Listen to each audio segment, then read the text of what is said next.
日本北部发生强烈地震，海啸警报已解除，但海啸预警仍然有效。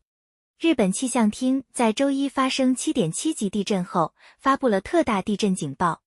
气象厅表示，7个县的居民应做好防灾准备，并密切关注最新消息。官员表示，太平洋2条深海海沟沿线发生特大地震的可能性增加。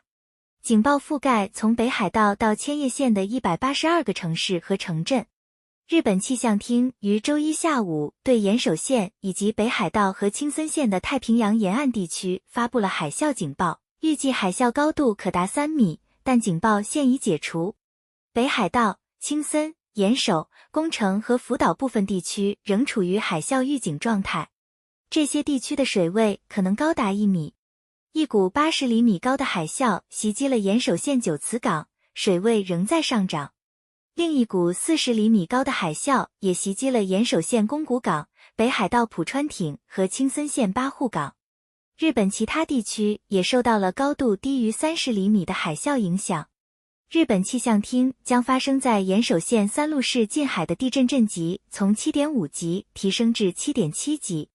地震发生在下午4点52分，震中位于岩手县三陆市附近海域。在受灾最严重的地区，震感强度达到日本震级表0至7级中的5级以上，震源深度估计为19公里。东北地区记录到足以撼动高层建筑的长周期震动，日本气象厅称之为长周期地面运动。这种震动会影响高层建筑，其强度分为4级。3级震动会使人难以站立。宫城县和九屋町以及秋田县横手市均有震感。专家表示，这种震动强度足以掀翻家具。气象部门官员周一召开新闻发布会，称第2波和第3波海啸的浪高可能超过第1波，他们敦促收到海啸预警的居民撤离，直至预警解除。他们还建议日本民众密切关注震级为5级以上的地震，尤其是在未来几天。截至周一晚上7点45分，日本政府表示，北海道、青森、岩手、宫城和福岛县超过 17.6 万居民已被命令撤离。地震发生后，首相官邸危机管理中心立即成立了应急工作组。东日本铁路公司表示，东北、秋田和山形新干线列车已于周一晚上9点左右恢复运营。这些列车此前因地震而暂停运营。东海道新干线目前运行正常。新千岁机场和仙台机场的运营方表示，地震并未影响机场的运营。